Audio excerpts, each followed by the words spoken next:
Shalom. Damai sejahtera Kristus Tuhan kiranya selalu melimpah di dalam kehidupan kita.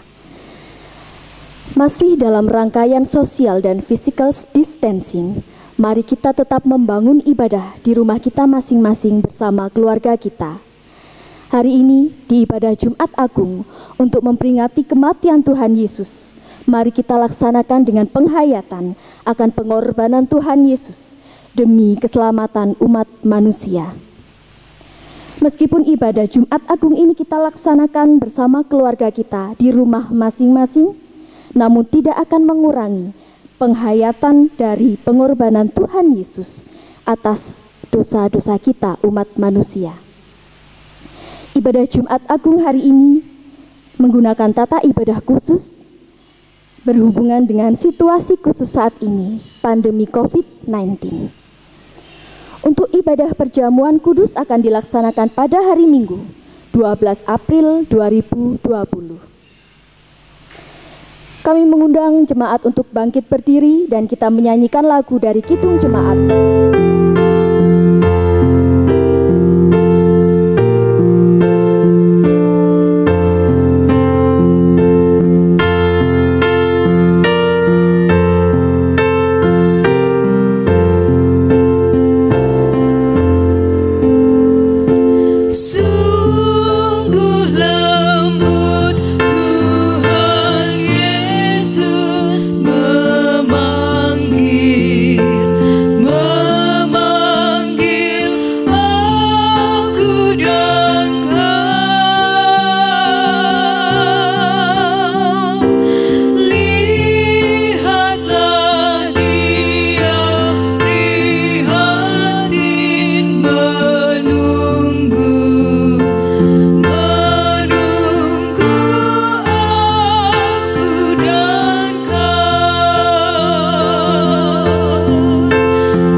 Dikasihi Tuhan, mari kita bersama khususkan ibadah Jumat Agung hari ini.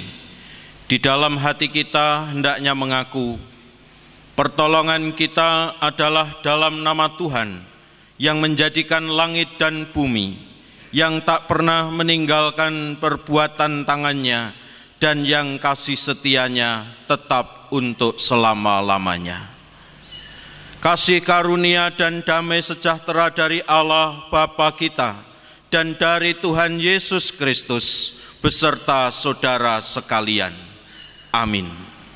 Saudara-saudara, saat ini dengan segala keprihatinan dan kerendahan hati, marilah kita mengenang kesengsaraan dan wafat Sang Kristus oleh karena pelanggaran dan dosa-dosa kita.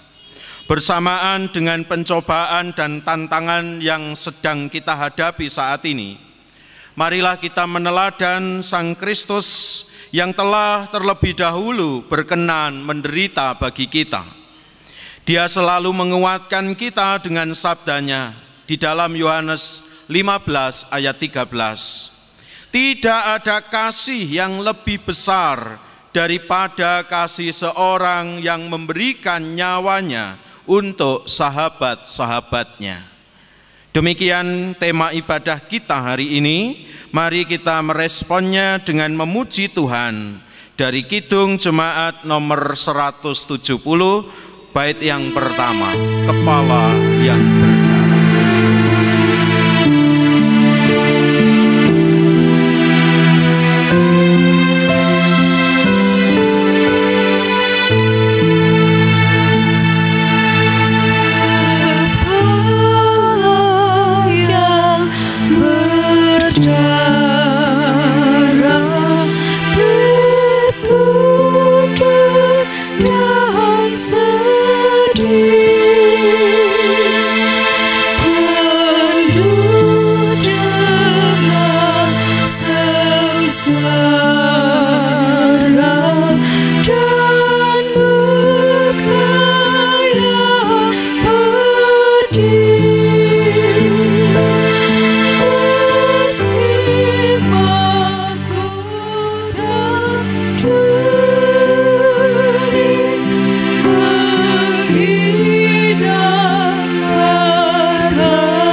Jemaat yang dikasihi Tuhan, mari di tengah kehampaan kita, keterbatasan kita, kita merenungi diri kita di hadapan Tuhan dengan mengakui segala dosa kita kepadanya. Mari kita berdoa. Bapa yang rahmani dan yang rahimi, yang kami kenal dengan penuh cinta, yang menyatakan cintanya kepada kami di dalam Yesus Kristus, Tuhan dan Juru Selamat kami, yang rela mati dan hidup bagi kami. Terima kasih atas kebaikan-Mu yang tiada tara di dalam hidup kami, Tuhan. Saat kami hari ini adalah saat untuk mengenang kematian-Mu di dalam hidup kami. Tuhan, kiranya kami senantiasa memohon pertolongan-Mu atas segala keberadaan kami yang terbatas dan fana ini.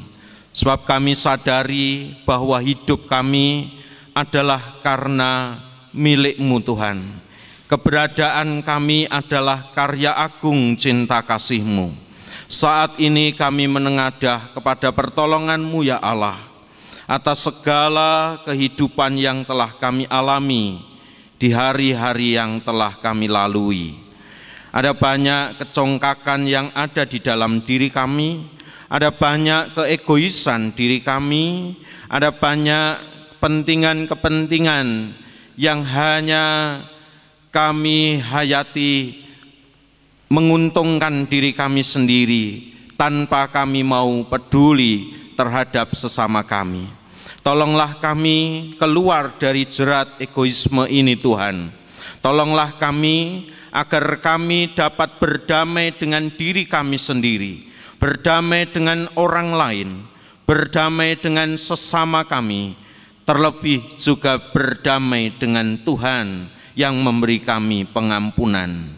Ajarlah kami untuk selalu berpengharapan di dalam Tuhan, terlebih di dalam situasi yang penuh kegelisahan ini. Tolonglah kami ya Tuhan, agar kami tidak hanya mengutuki kegelapan yang ada, tetapi kami juga berani untuk menyalakan terang, memberi semangat bagi sahabat, bagi saudara-saudara kami yang ada di dalam kebimbangan. Terima kasih ya Yesus atas pengampunan kasih Tuhan. Di dalam nama-Mu kami berdoa dan memohon. Amin. Saudara-saudara, saya undang saudara untuk bangkit berdiri.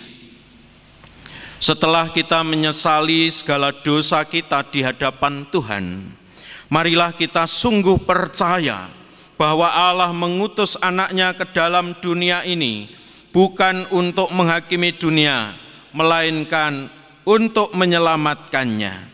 Maka saudara-saudara, Allah tidak lagi memperhitungkan pelanggaran kita, seperti halnya yang telah difirmankannya di dalam 1 Petrus pasal 1 ayat 18 sampai 19.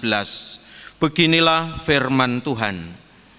Sebab kamu tahu bahwa kamu telah ditebus dari cara hidupmu yang sia-sia, yang kamu warisi dari nenek moyangmu itu, bukan dengan barang yang fana, bukan pula dengan perak atau emas, melainkan dengan darah yang mahal, yaitu darah Kristus yang sama seperti darah anak domba yang tak bernoda dan tak bercacat. Demikianlah firman Tuhan sebagai berita anugerah bagi kita yang menyesali dan mengakui dosa kita di hadapannya. Mari dengan semangat, dengan keteguhan hati, kita mendengar suara Tuhan seperti yang kita ungkapkan dalam pujian Kidung Jemaat 33, bait 1 dan 6, respon kita atas berita anugerah Tuhan. Suaramu ku dengar.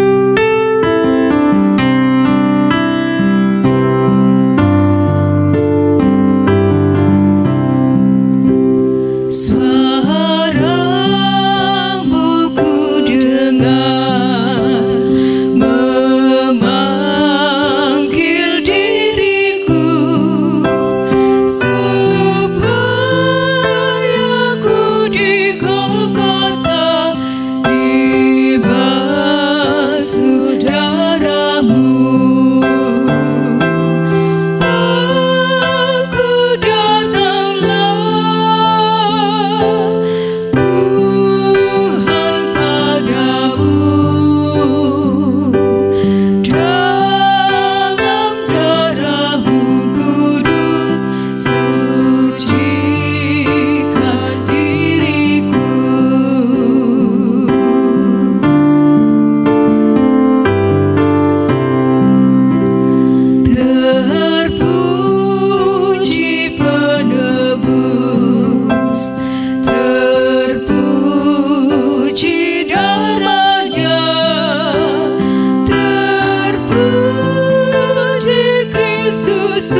Jemaat yang dikasihi Tuhan, kini saatnya kita bersama akan mendengarkan firman Tuhan. Sebelum kita membaca dan merenungkannya, mari terlebih dahulu kita berdoa. Kita satu hati di dalam doa. Ya Kristus, Tuhan dan Juru Selamat kami, yang telah rela mati bagi kami, terima kasih atas kebaikan Tuhan yang begitu mulia kepada kami semua. Saat ibadah di hari kematian Tuhan, peringatan Jumat Agung hari ini, kami rindu untuk dengar-dengaran akan firman Tuhan. Kiranya kekayaan serta kebenaran firman-Mu mengubahkan hati kami, sehingga kami semua boleh selaras hidup di dalam terang firman Tuhan. Ajarlah kami untuk tidak hanya menjadi pendengar firman Tuhan, tetapi juga menjadi pelaku-pelaku firman Tuhan yang setia. Di dalam nama Tuhan Yesus Kristus, firman Allah yang telah menjadi manusia, yang telah mati bagi kami berdoa. Amin. Pembacaan Alkitab pada ibadah Jumat Agung kali ini diambil dari Injil Yohanes pasal yang ke-19 ayat 1 sampai 6. Demikian bunyi firman Tuhan. Lalu Pilatus mengambil Yesus dan menyuruh orang banyak menyesah dia. Prajurit-prajurit menganyam sebuah mahkota duri dan menaruhnya di atas kepalanya. Mereka memakaikan dia jubah ungu. Dan sambil maju ke depan mereka berkata, "Salam, hai Raja orang Yahudi." Lalu mereka menampar mukanya. Pilatus keluar lagi dan berkata kepada mereka, "Lihatlah, aku membawa dia keluar kepada kamu, supaya kamu tahu bahwa aku tidak mendapati kesalahan apapun padanya." Lalu Yesus keluar bermahkota duri dan berjubah ungu. Maka kata Pilatus kepada mereka, "Lihatlah manusia itu." Ketika imam-imam kepala dan penjaga-penjaga itu melihat dia, berteriaklah mereka, "Salibkan dia, salibkan dia." Kata Pilatus kepada mereka, "Ambil dia dan salibkan dia, sebab aku tidak mendapat kesalahan apapun padanya." Amin. Demikianlah bunyi firman Tuhan. Saudara-saudaraku yang berbahagia adalah mereka yang mendengarkan firman Tuhan, merenungkan, menghayati, serta memelihara di dalam hidupnya hari demi hari. Amin. Saudara-saudara yang dikasihi Tuhan, hari ini kita bersama menghayati peristiwa kematian Kristus. Saudara-saudara, boleh dikata bahwa peristiwa salib Kristus adalah sebuah ironi, saudara. Apakah itu yang dimaksud dengan ironi? Secara ironi adalah suatu kejadian atau suatu situasi yang bertentangan dengan yang diharapkan atau yang seharusnya terjadi, tetapi sudah menjadi suratan atau kehendak Tuhan, atau orang umumnya juga mengatakan sudah menjadi takdir Tuhan. Contoh sebuah ironi, saudara, ya, adalah kematian dari seorang tokoh yang bernama Mahatma Gandhi. Saudara, Mahatma Gandhi ini dikenal sebagai tokoh perdamaian di India. Seorang pejuang tanpa kekerasan yang namanya harum di dunia internasional, yang paling gigih, berjuang tanpa kekerasan. Tetapi saudara, ironi, ia meninggal dengan cara yang mengenaskan. Saudara, ceritanya dalam kisah hidup Mahatma Gandhi itu pada tanggal 30 Januari tahun 1948 ia tewas ditembak di New Delhi, India oleh seorang nasionalis Hindu garis keras yang bernama naturam Godse. Saudara-saudara jemaat yang dikasihi Tuhan, kematian Yesus Kristus, Sang Juru Selamat dunia, juga bisa dikatakan menjadi sebuah ironi. Yang pertama, saudara, kita melihat sampai pada detik-detik penyaliban Kristus, Pilatus yang mengadili Kristus mengatakan 2 kali di ayat 4 dan 6 yang kita baca hari ini, saudara-saudara, bahwa Pilatus menyatakan, aku tidak mendapati kesalahan apapun daripadanya. Luar biasa Bapak Ibu saudara-saudara. Seorang pribadi yang tidak didapati kesalahannya, tetapi harus menerima hukuman. Saudara, ini pertanyaannya bisa kita tanyakan kepada diri kita. Bagaimana seandainya kita yang tidak bersalah lalu kita dihukum atau diberi sanksi atau dipersalahkan? Coba, pasti saudara, umumnya kita akan kemungkinannya apa? Membela diri. Lah wong aku ora salah kok, masa saya dipersalahkan? Pasti umumnya orang akan membela diri. Wong yang sudah nyata-nyata bersalah saja terkadang masih membela diri untuk apa, saudara? Untuk menutupi kesalahannya kok. Nggih napa mboten? Ini yang banyak terjadi. Kita lihat Bapak Ibu saudara di televisi. Kita melihat misalnya saja para pelaku kejahatan korupsi, saudara.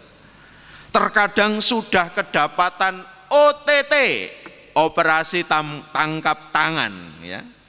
Juga masih, ya, kober-kobernya membela diri untuk apa? Untuk menutupi kesalahannya dengan mengatakan sepeser pun saya tidak menerima, dengan mengatakan saya siap digantung kalau saya menerima uang hasil korupsi.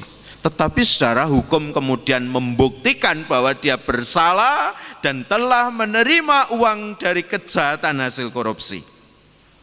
Atau tidak usah jauh-jauh, saudara, terkadang di dalam kehidupan rumah tangga, hubungan suami dan istri, hubungan orang tua dengan anak menjadi terganggu. Sebab apa? Tidak ada yang mau disalahkan kalau ada masalah, kalau ada persoalan, sekalipun dalam keluarga, ya, dalam rumah tangga itu tentu ada anggota keluarga yang mungkin bersalah. Alasannya apa Bapak Ibu saudara? Seringkali, ya, yang salah ini tidak mau disalahkan untuk apa? Untuk menutupi kesalahannya. Untuk katanya, ya, alibinya ini semua demi harga diri dan sebagainya, saudara. Orang kalau mencari alasan itu 1001 alasan bisa dicari. Misalnya saja, saudara, ketika orang tua diprotes oleh anaknya untuk, ya, misalnya protes kepada bapaknya supaya bapaknya tidak hobi mabuk dan hobi judi, maka apa? Orang tua atau bapak itu biasanya segera menggunakan kekerasan, menggunakan kekuasaannya demi apa? Harga diri di depan anak-anaknya. Misalnya dengan mengatakan, kamu ndak usah ngomong macam-macam, kamu ini kan masih anak-anak, kamu ini kan belum bisa cari uang, sudahlah, tugasmu itu, anak-anak itu hanya nurut saja sama orang tua. Perkara bapak mau gini dan itu, mau jungkir balik, terserah bapak. Orang tua segera menggunakan kekuasaannya untuk apa? untuk tidak mau disalahkan, untuk yang katanya alasan, oh ini harga diri saya sebagai bapak, sebagai ayah, saudara. Maka yang terjadi kemudian dampaknya adalah retaklah satu relasi, retaklah sebuah hubungan yang selama ini harmonis, selama ini mesra di dalam kehidupan rumah tangga. Karena apa? Karena tidak adanya yang mau mengakui kesalahannya sekalipun bersalah. Nah, ini seperti lagu yang dinyanyikan oleh Mas Didi Kempot ya, yang judulnya itu Suketeki ya. Di bait lagunya itu ada kalimat demikian. Wong salah ora gelem ngaku salah, suwe-suwe sapa wonge sing betah, mripatku wis ngerti saknyatane, kowe malah golek menangmu dhewe, tak tandur pari jebol tukule malah suketeki. Nah, menarik saudara untuk kita renungkan firman Tuhan hari ini. Siapa Yesus? Pilatus menyaksikan di ayat 4 dan di ayat 6, aku tidak mendapati kesalahan apapun daripadanya. Tetapi menjadi sebuah ironi, saudara-saudara. Ironi yang pertama, yang tidak bersalah, di ayat 1 disesah. Ironi berikutnya, yang tidak bersalah, di ayat 2 mengenakan mahkota duri. Kalau mahkota seperti kupluk saya atau seperti udeng saya ini masih enak saudara, empuk dipakai. Tetapi ini Yesus yang tidak bersalah mengenakan mahkota duri. Saudara-saudara, kalau kita melihat lambang duri di dalam tradisi orang Yahudi, ini dipakai sebagai lambang orang jahat. Dipakai juga sebagian besar sebagai bentuk sesuatu yang keji dan agresif atau radikal yang sangat sangat merugikan banyak orang gitu. Yang kedua, duri juga dipakai sebagai lambang pengalaman-pengalaman pedih dan tidak menyenangkan yang dijatuhkan Allah sebagai sarana untuk memudahkan umatnya. Ini lambang duri menurut kacamata atau cara berpikir orang Yahudi. Ini sebuah ironi, saudara-saudara. Yesus yang tidak bersalah, yang tidak didapati kesalahannya oleh Pilatus, harus mengenakan mahkota duri sebagai lambang orang jahat. Sebagian besar juga melambangkan ini orang yang berperilaku keji, berperilaku sangat agresif dan merugikan banyak orang. Apa yang dilakukan Yesus, saudara-saudara? Menjadi ironi kalau kita melihat karya Yesus yang penuh cinta kasih, yang membebaskan orang dari pembebasan kebutaan rohani, di samping juga kebutaan fisik, yang menyapa orang dengan cinta kasih, yang menyapa orang yang terpenjara hidupnya, yang menyapa orang yang dianggap atau dilabeli bersalah, dilabeli berdosa. Itulah yang dilakukan oleh Yesus. Tidak ada kejahatan yang ditemukan oleh Pilatus sebagai pengadil Kristus. Tetapi ironi, Kristus harus menerima mahkota duri yang dikenakan di kepalanya. Yang berikutnya, Bapak Ibu, ironi yang berikutnya adalah yang tidak bersalah di ayat ketiga kita temukan ditampar oleh prajurit. Bapak Ibu Saudara, Kalau saudara tidak bersalah lalu moro-moro ada orang menampar, pasti saudara kaget luar biasa. Kita akan menjadi lupa pesan Yesus, jikalau kamu ditampar pipi kananmu, berikan juga pipi kirimu. Wah, lupa sudah.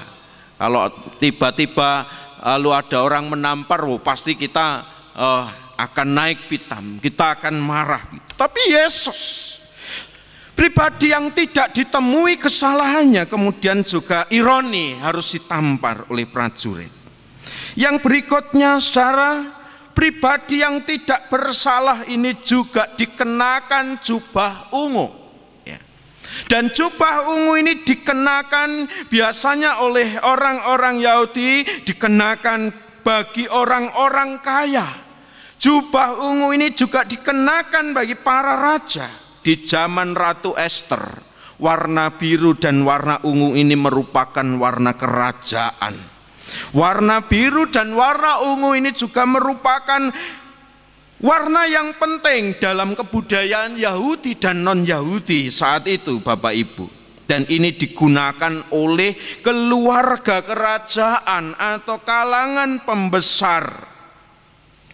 Tetapi ini dikenakan kepada Kristus yang saat itu disesah, dikenakan kepada Kristus yang saat itu ditampar, dikenakan kepada Kristus yang saat itu dikenakan mahkota duri. Tentu ini bukan anggapan orang Yahudi bahwa Yesus Kristus adalah keluarga raja, bahwa Yesus Kristus adalah pembesar, tidak. Tetapi justru Yesus dikenakan jubah ungu ini sebagai lambang penghinaan, saudara. Padahal Yesus tidak ditemui kesalahannya. Sekali lagi, ini menjadi sebuah ironi berikutnya. Ironi berikutnya adalah saudara, yang tidak bersalah ini harus disalibkan. Yang tidak bersalah ini, kalau kita melihat cerita berikutnya, harus ditikam lambungnya. Yang tidak bersalah ini juga diberikan anggur asam di tengah luka yang ada. Tentu rasa perih yang diterimanya. Saudara-saudara, inilah ironi peristiwa salib, peristiwa kematian Kristus yang Alkitab katakan menurut Pilatus ia tidak menemui kesalahan apapun daripadanya. Saudara-saudara, maka ketika salib kita pahami sebagai ironi, kita yang memandang salib Kristus secara manusiawi, mungkin kita getem-getem. Secara manusiawi mungkin kita diperlakukan seperti itu kira-kira. Pasti banyak orang akan melawan dengan kekerasan yang sama misalnya. Banyak orang akan mendendam melihat Yesus Kristus yang disalib. Tetapi justru salib mengajak kita, Bapak Ibu, seperti lagu di dalam Kidung Jemaat 169 dikatakan, memandang salib Rajaku yang mati untuk dunia, ku rasa hancur congkakku dan harta hilang harganya. Saudara-saudara, ini menjadi frasa kalimat yang menarik untuk kita renungkan di Jumat Agung ini. Bagaimana Kristus menjalani kasih-Nya yang besar dan mulia kepada kita yang berdosa ini. Sehingga sesungguhnya salib ini bukan hanya kehancuran tubuh manusia Yesus Kristus sendiri, tetapi salib sesungguhnya juga adalah kehancuran hati Allah di dalam kasih-Nya pada umat kepunyaannya. Saudara-saudara, salib menjadi sebuah ironi bahwa Allah yang mengasihi manusia itu harus rela mati dengan cara disalib. Lalu Yesus Kristus, anaknya yang tunggal Tuhan kita. Salib yang menghancurkan hati Allah Bapa menjadi cara Allah untuk menghancurkan kekerasan hati manusia yang penuh egoisme, yang penuh pemberontakan. Saudara, maka banyak orang memandang salib, hatinya jengkel, hatinya panas.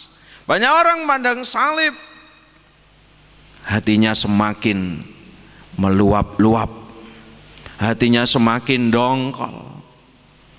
Saudara-saudara, bahkan ada yang mengatakan bahwa melihat salib itu seperti melihat setan, melihat jin. Saudara-saudara yang dikasihi Tuhan, justru ketika kita melihat salib, hati kita yang congkak itu dihancurkan. Salib Kristus sesungguhnya menghadirkan satu interaksi yang baru di dalam kehidupan ini. Bukan kekerasan dibalas dengan kekerasan, melainkan sebaliknya kekerasan itu diampuni. Kekerasan itu didoakan dengan ucapan-ucapan berkat di atas seluruh penderitaannya di kayu salib. Apa yang dikatakan Kristus di kayu salib? Bukan hati yang panas, bukan hati yang mendendam, bukan hati yang dongkol, bukan hati yang kecewa, tetapi hati yang mengampuni dan mengatakan, "Ya Bapa, ampunilah mereka, sebab mereka tidak tahu apa yang mereka perbuat." Kepada penyamun yang ada di sisinya, Tuhan katakan, hari ini juga engkau dan aku berada bersama-sama di dalam Firdaus. Saudara-saudara yang dikasihi Tuhan, ini tentu menjadi ironi berikutnya. Peristiwa salib yang sesungguhnya bagi banyak orang ini menimbulkan luka batin, menimbulkan satu alasan untuk kebencian, menimbulkan satu alasan untuk mendendam, tetapi tidak ada alasan bagi Yesus untuk mengucapkan kata-kata dendam. Alasan Yesus adalah alasan Bapa sendiri untuk mengampuni dan mengasihi saya dan saudara-saudara. Maka ketika kita menjumpai salib Kristus di dalam hidup kita, sudah selayaknya salib Kristus itu mengubah hidup kita. Sudah selayaknya salib Kristus itu juga akan membawa kita hidup untuk menjumpai orang lain di dalam kasih, menjumpai orang lain di dalam pengampunan, menjumpai orang lain di dalam kerelaan untuk berbagi, kerelaan untuk serupa dengan Kristus yang juga membagi-bagikan tubuhnya kepada kita. Maka saudara-saudara, kalau orang memakai kalung salib atau tato salib, sekalipun itu di sepanjang punggung atau dada saudara, pating cerentel kalung salib, ini belum mengubah apa-apa. Tetapi biarlah hatimu berjumpa dengan Yesus yang tersalib, karena dia dan salibnya ini mendemonstrasikan, mengejawantahkan kasih Allah yang semestinya menghancurkan hati kita, menghancurkan kecongkaan kita, menghancurkan egoisme kita. dan membawa kita untuk melihat pengharapan di dalam Kristus yang tidak mengecewakan, karena kasih Allah telah dicurahkan di dalam hati kita oleh Roh Kudus, seperti dalam Roma 5 ayat 5. Saudara, saat ini dunia ini dipenuhi oleh orang-orang yang mungkin menebarkan benih-benih hidup yang tidak berpengharapan. Apalagi di tengah wabah COVID-19 ini. Ada banyak kegelisahan menghantui hidup manusia. Ada banyak kekhawatiran menghantui kehidupan manusia. Ada banyak keraguan-raguan, kebimbangan menghantui kehidupan manusia. Begitu banyak orang yang berputus asa di tengah kegelisahan ini. Begitu banyak orang yang mungkin kehilangan penghasilan atau penghasilannya turun drastis. Mari justru ini menjadi kesempatan bagi kita untuk juga menjumpai mereka dalam kasih, menjumpai mereka karena kita telah berjumpa dengan salib Kristus yang menghancurkan kecongkaan kita, yang menghancurkan egoisme kita dengan mandeng salibipun Gusti. Srana mandeng ing salib tiang dosa gesang, tinebus agung dosanira. Karena salib Kristus itulah kita memandang kasih Tuhan, sehingga hati kita hancur. Hati kita yang congkak ini dihancurkan menjadi hati yang mengasihi. Virus kekhawatiran, virus corona yang menyebabkan berdampak pada kegelisahan, biarlah tergantikan oleh virus cinta dari Kristus yang tersalib. Saudara-saudara, kalau kita melihat proses pembuatan gerabah, taruh saja di sini ada vas, saudara-saudara. Sebelum menjadi vas bunga yang halus, yang indah ini, saudara, kita pasti mengerti bagaimana tukang gerabah ini membentuknya. Pasti sebelum menjadi barang yang halus dan indah ini, tukang gerabah itu menghancurkan dulu tanah liat itu. Dihancurkan, dipukul-pukul, dipoles, kemudian menjadi sesuatu yang indah, yang mulus, yang berguna dan sangat berharga ini. Saudara-saudara yang dikasihi Tuhan, sebuah karya seni yang mahal harganya bukan karena nampak sempurna dan tanpa cacat seperti vas bunga ini misalnya, tetapi justru dari kondisi cacat yang dinampakkan. Yang menarik, kondisi cacat atau tidak sempurna itu dinampakkan melalui proses dibangun dari kehancuran sampai menghadirkan karya seni yang begitu indah, begitu halus, begitu mahal dan bisa jadi sangat amat berharga. Saudara-saudara, masihkah hidup kita saat ini dikoreksi oleh salib Kristus? Ketika kita memandang salib Kristus, semestinya tidak ada hal yang lebih menghancurkan hati kita selain kasih Kristus yang diberikan pada kita ketika kita masih berdosa.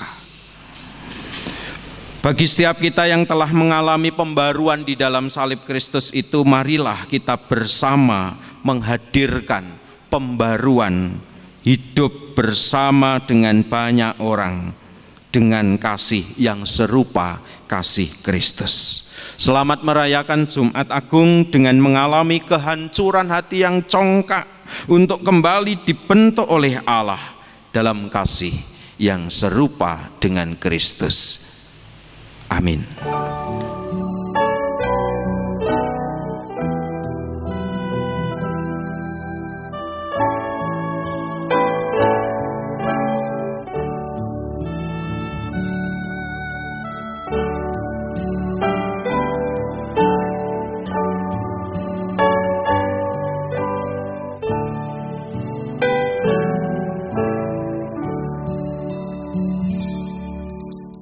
jemaat kami undang untuk bangkit berdiri bersamaan dengan orang percaya kepada Tuhan Yesus. Mari kita ikrarkan pengakuan iman rasuli kita. Pengakuan iman rasuli. Aku percaya kepada Allah Bapa yang Maha Kuasa, Khalik langit dan bumi, dan kepada Yesus Kristus, anaknya yang tunggal Tuhan kita, yang dikandung daripada Roh Kudus, lahir dari anak darah Maria, yang menderita di bawah pemerintahan Pontius Pilatus, disalibkan, mati dan dikuburkan, turun ke dalam kerajaan maut. Pada hari yang ketiga, bangkit pula dari antara orang mati, naik ke surga, duduk di sebelah kanan Allah, Bapa yang Maha Kuasa, dan akan datang dari sana untuk menghakimi orang yang hidup dan yang mati.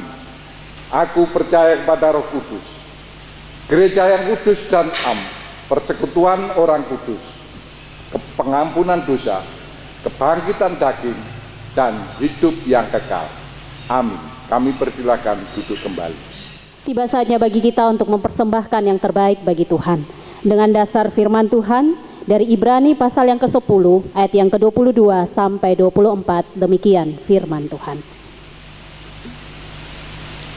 Karena itu, marilah kita menghadap Allah dengan hati yang tulus ikhlas dan keyakinan iman yang teguh, oleh karena hati kita telah dibersihkan dari hati nurani yang jahat dan tubuh kita telah dibasuh dengan air yang murni.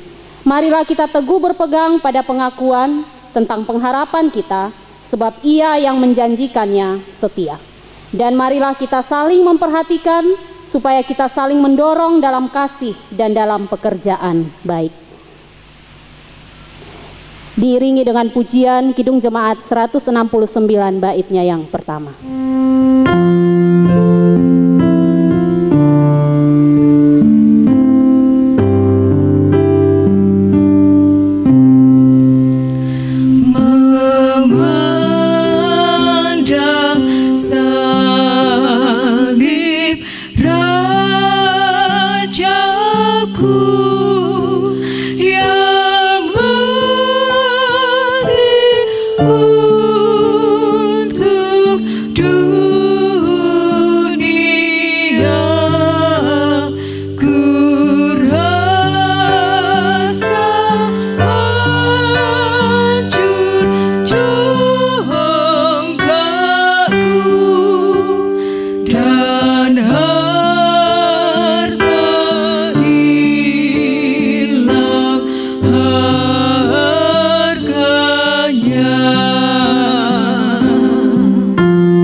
Yang dikasihi Tuhan, mari kita berdoa syafaat.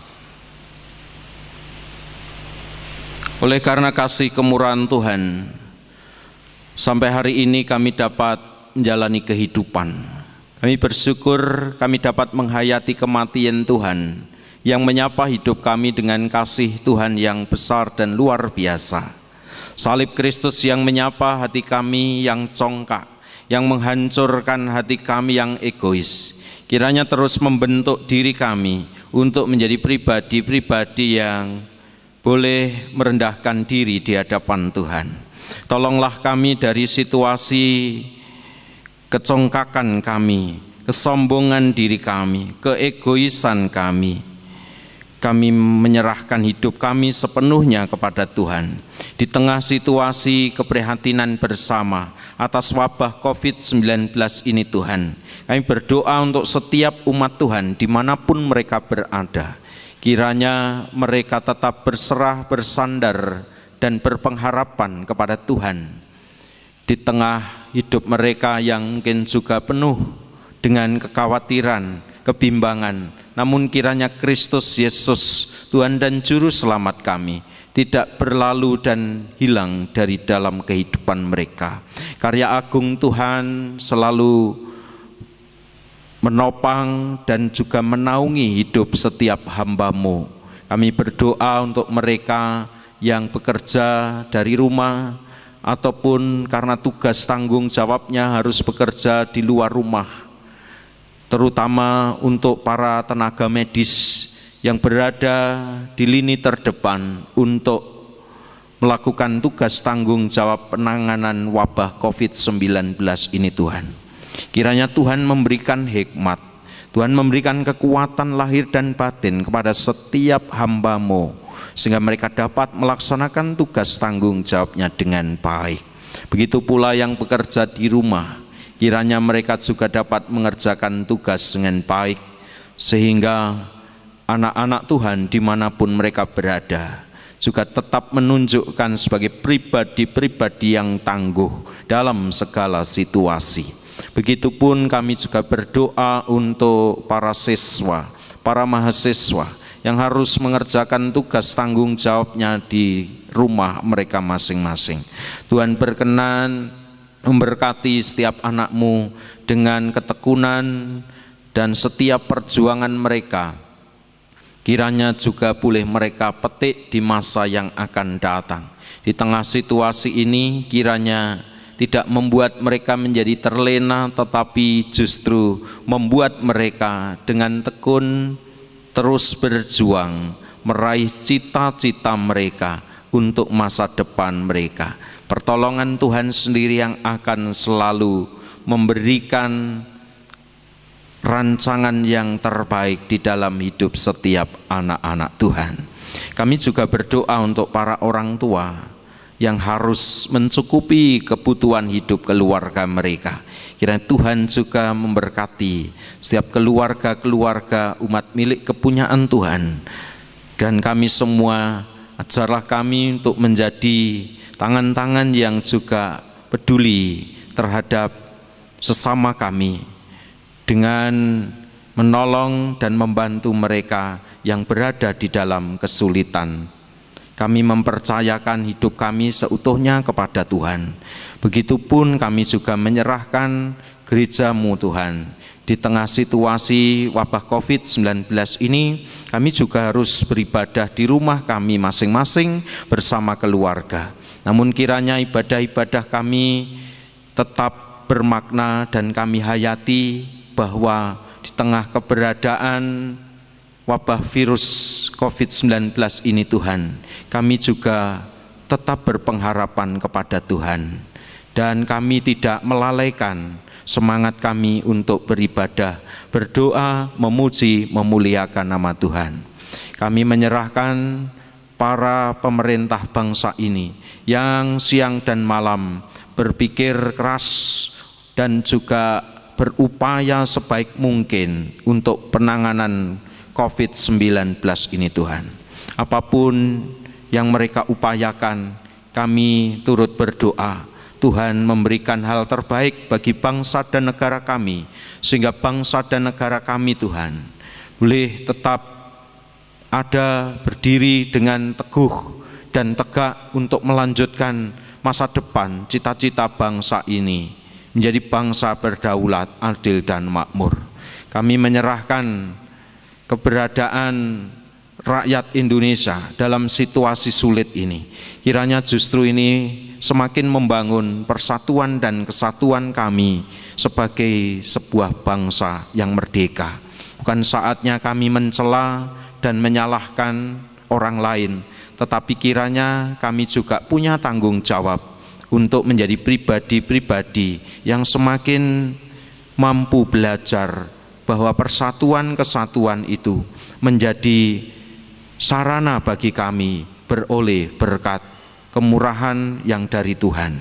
Kami percayakan hidup kami seutuhnya dalam naungan kasih Tuhan. Begitu pula persembahan yang telah kami kumpulkan, kiranya ini menjadi sarana yang baik bagi tumbuh kembangnya gereja Tuhan melalui segala kegiatan yang diprogramkan atau direncanakan. Mungkin juga di dalam menghadapi situasi yang insidental di tengah wabah COVID-19 ini.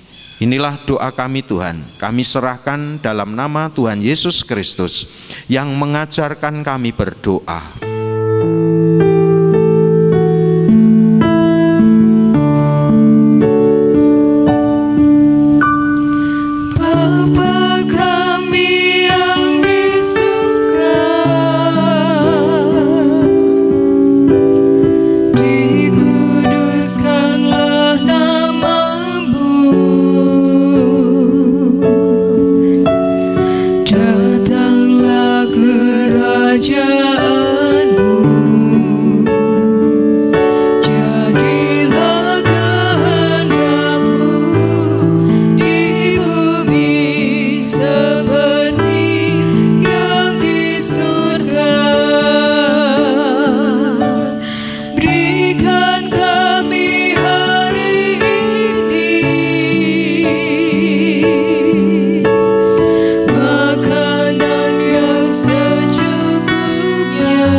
Saudara-saudara, warga jemaat dimanapun Anda berada, hayatilah hidupmu sehari-hari dalam damai sejahtera Tuhan, saling layanilah antara satu dengan yang lain dalam kasih, dan ingatlah selalu firman Tuhan hari ini, bahwa dengan mengenang dan menghayati wajah Kristus yang tersalib, itu akan membuat kita semakin tabah dalam menghadapi penderitaan hidup yang sedang kita alami, dan memampukan kita menjadi lebih bijaksana dalam menilai makna hidup pemberian Tuhan.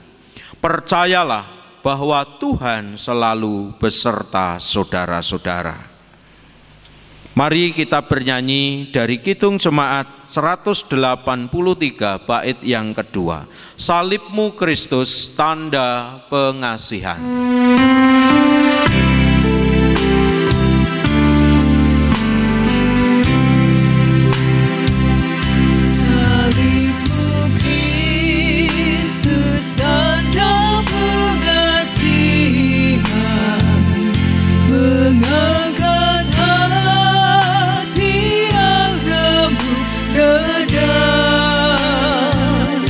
Membuat dosa yang tak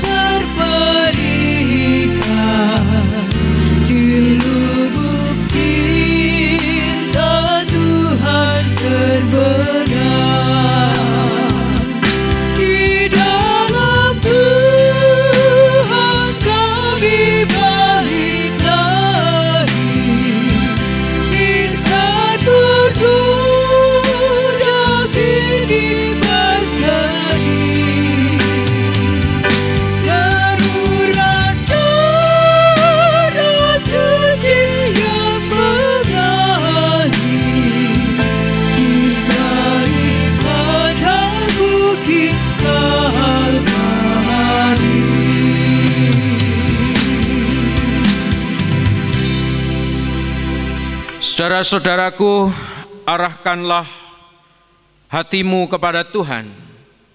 Jalanilah hidupmu di tengah kesulitan ini dengan tetap berpengharapan kepada Tuhan. Terimalah berkat-Nya. Allah Bapa, sumber segala anugerah, Tuhan Yesus, sumber segala kasih karunia, dan Roh Kudus, sumber segala penghiburan, senantiasa menyertai, memberkati, dan mendewasakan saudara-saudara sekalian, kini, esok, dan selama-lamanya. Haleluya. Amin.